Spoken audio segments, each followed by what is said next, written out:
Саламатсыңарбы балдар?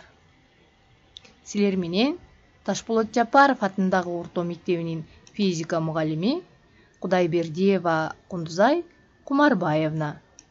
Мындан ары биз силер менен физика сабагын бирге окуп үйрөнөбүз. Балдар, маанайыңар кандай?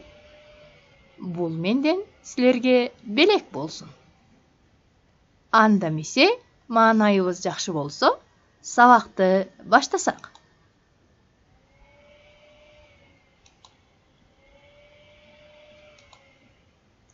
Бүгүнкү сабактын темасы физикага киришүү бөлүгү, физика, табият жана турмуш. Алгач сабагыбызга максат коюп алалы. Бүгүнкү сабактын максаты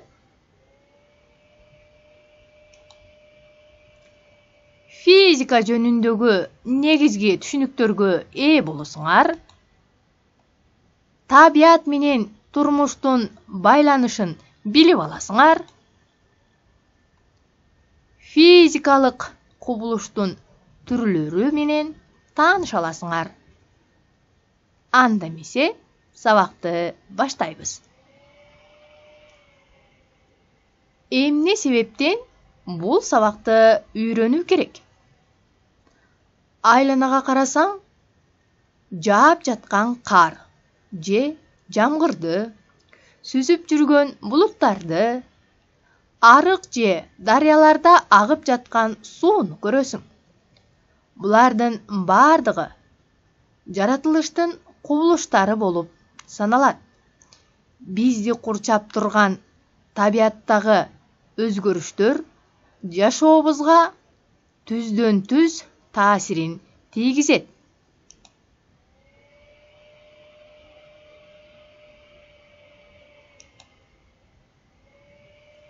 Физика гректин фиозис деген сөзүнөн алынган. Бизче табият дегенди билгизет. Демек, физика бул табият жөнүндөгү илим. Табият араптын ат-табия деген сөзүнөн алынган. Бизче жаратылыш, болмуш дегенди билгизет. Ошондуктан кыргыз элинде табият менен жаратылыш бирдей мааниде колдонулат.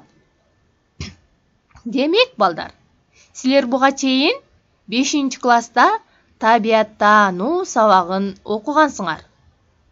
Эми мындан ары физика табияттаануу сабагынын уландысы.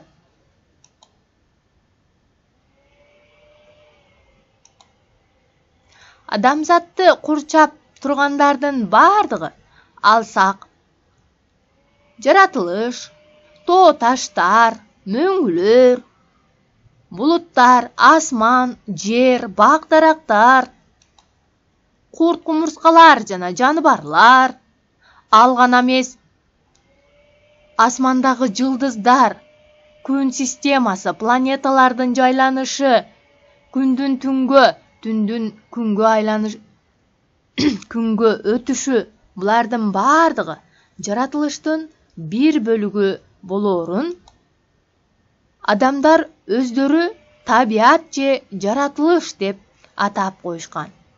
Адам баласы өзү да табияттын ажырагыс бир бөлүгү болуп саналат.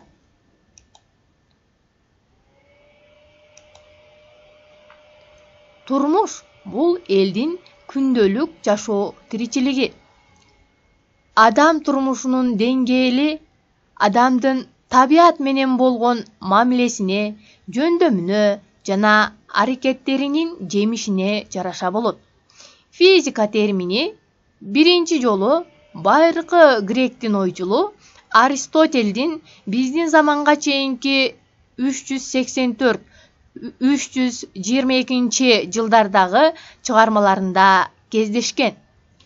Ал эми орус тилинде физика деген сөздү немес тилинен которуп, окуу китебинде биринчилерден болуп, Ломоносов колдонгон.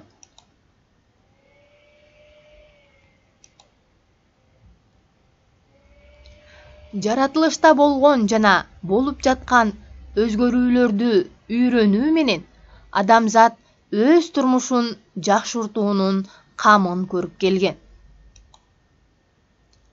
Жаратылышта болгон бардык өзгөрүүлөр кубулуш деп аталат. Физикада механикалык, жылуулук, электрдик, магниттик жана жарык кубулуштары окутулат. Демек, физикалык кубулуштар 5ке бөлүнөт. Алсак, алардын ар бирине токтоло турган болсок, механикалык кубулуштарга велосипеддин, автомобилдин, адамдын кыймылы, кайчынын кыркышы жана башка ушул сыяктуулардын бардыгы механикалык кыймылга же болбосо механикалык кубулуштарга мисал боло алат. Суунун бууланышы жана тоңушу, металлдардын эриши, табигый газ менен отундун күйүшүнөн чыккан жылуулук жана башка ушул сыяктуулардын бардыгы жылуулук кубулуштарына мисал боло алат. Электр кубулуштарына электр тогун алуу, электрди үй шартында, өндүрүштө, айыл чарбасында колдоно билүү, чагылгандын чартылдашы, күндүн күркүрөшү мисал боло алат.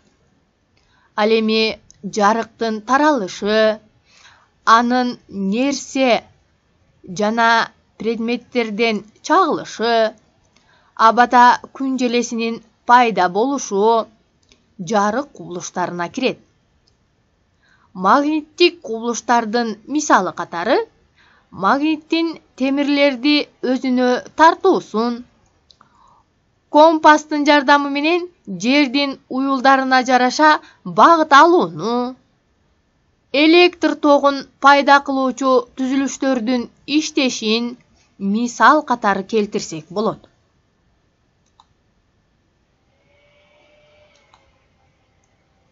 Балдар, жогоруда белгиленген кубулуштар адамдын күндөлүк турмушунда ар дайым жолугуп, бизге көнүмүш болуп калган көрүнүштөрдөн болуп саналат. Демек, биз табият менен же болбосо жаратылыш менен тынымсыз байланышта болуп турабыз. Балдар, жогоруда айтылгандар түшүнүктүү болдубу? Эми өтүлгөндөрдү бышыктоо үчүн мен силерге бир нече суроо берип көрөйүн. Биринчи, физика кайсы тилден алынган? Экинчи,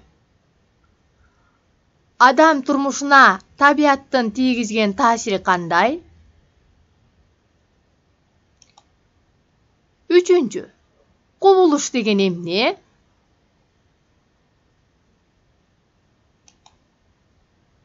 Төртүнчү, физикалык кубулуштар канчага бөлүнөт?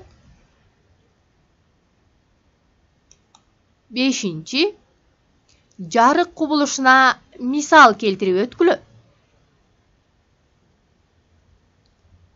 Эгерде бул берилген суроолорго туура жооп тапкан болсоңор, анда азаматсыңар. Ушуну менен сабак өз соңуна жетти. Эми үйгө тапшырма алсак. Үйдөн физика окуу китебиңерден